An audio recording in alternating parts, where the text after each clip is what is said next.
What's up, everybody? It's your boy Wes Grant. You're watching Sub Urban Nerd, this channel where I give my nerd reviews on today's nerd news, but also give our reviews on movies. And today's movie we're giving a review on is going to be, as you can hear it in the theme song, it's Mission Impossible. This is Mission Impossible Fallout, which is the sixth one in its 22 years of running.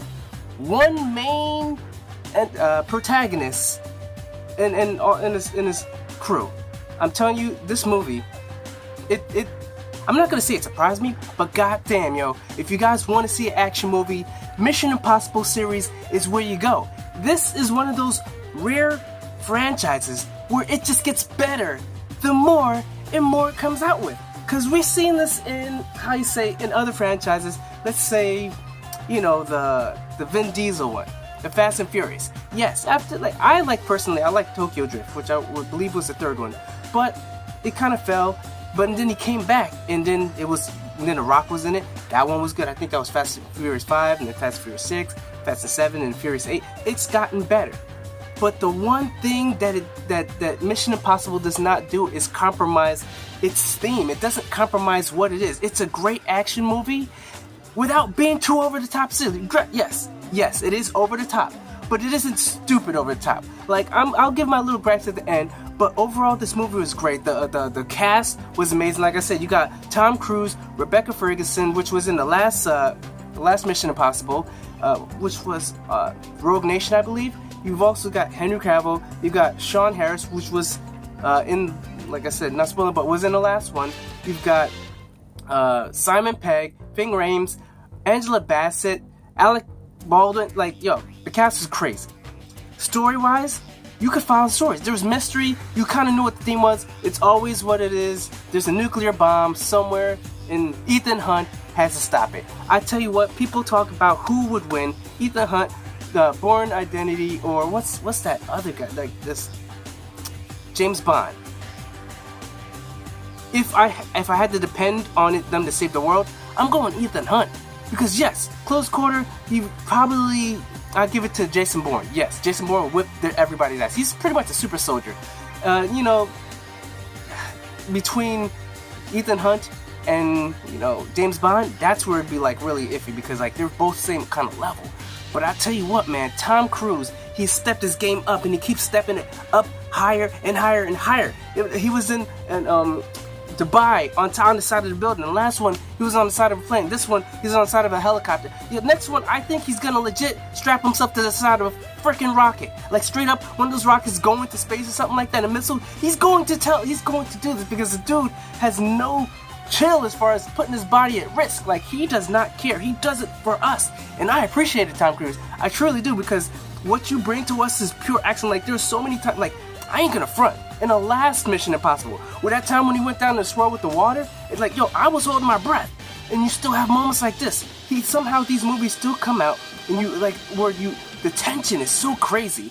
Ethan Hunt just finds ways to get things done. And you're like, and you're watching these movies like, are they gonna kill off? Because you don't know. Like, granted, these people survive, but you never know if they're gonna try and chain something up and kill someone in any of these movies. You really don't know. So you're always on the edge when anybody's at risk, when anyone's got a gun to their head. You just never know with these movies. And I just gotta say, like, this movie, if I had to give it a grade, I'm not even gonna give it a grade yet, because you know what? I'll give it a grade at the end. My one gripe, or a few gripes. One main gripe is not with Mission Impossible itself.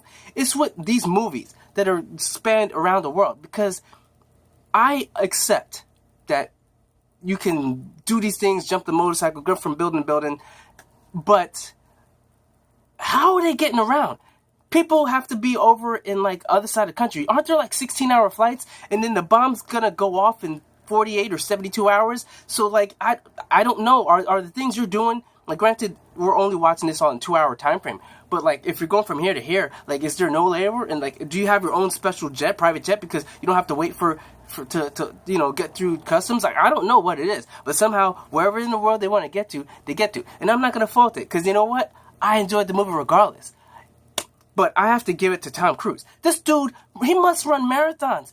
In every movie, the dude is running. He's running and run there's legit, what did it call? Montage. It's a montage of him running to get to this certain character, and he's running across the building, running through the building, jumping off the building. And then on TMZ, they had the moment where he runs and jumps off of another building and then hurts himself. Like in real world, he hurt himself. He hit the side of a building, hurt his leg. He had it in a cast for about 2 months or something like that. They kept it in the movie. I think he was supposed to legit make it across, but they kept it in the movie where he actually hurt himself and he limps away. But he's running again. But cut whatever.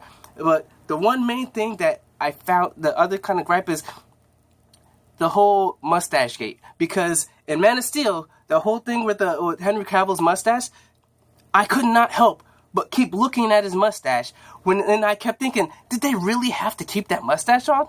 I don't know if they did.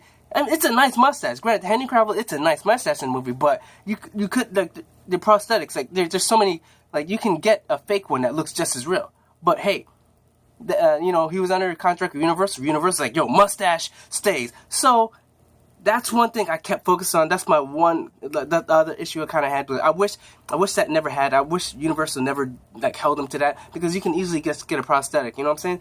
But yet they did. So that kind of distracted me a little bit. But other than that, the movie was great. Action was great. They covered everything. You had racing, you had him running, you had motorcycle chases, you had car chases, you had helicopter chases. At some point, I expected boat, but there wasn't really, I think.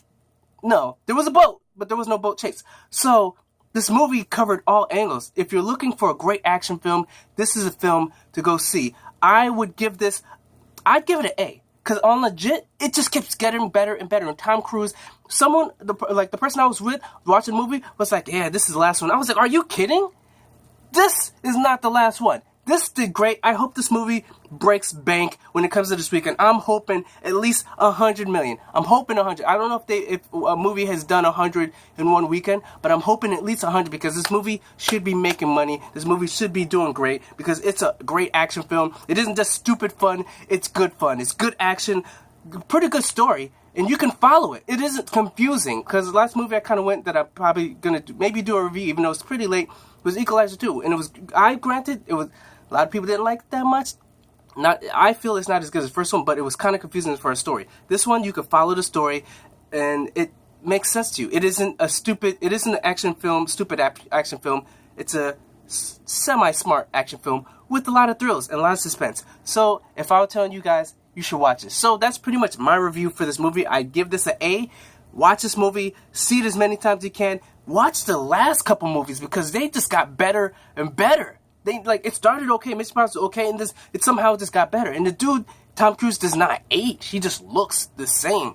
So watch it. So, if anything, comment down below. Tell me what you feel about the movie. If you love it as much as I loved it, comment down below, because, we need to give this movie some support. Get Tom Cruise, even though it might be a little bit crazy, the Scientology thing. Don't think about that. Just think about how good this movie is and support the dude. So, if I was saying, remember to subscribe. Check out my last review of a movie. Check out my playlist of movie reviews. And remember, I'm Wes Grant. You've been watching Sub Urban Nerd, and you've just been nerdified. Catch you guys on the next movie review.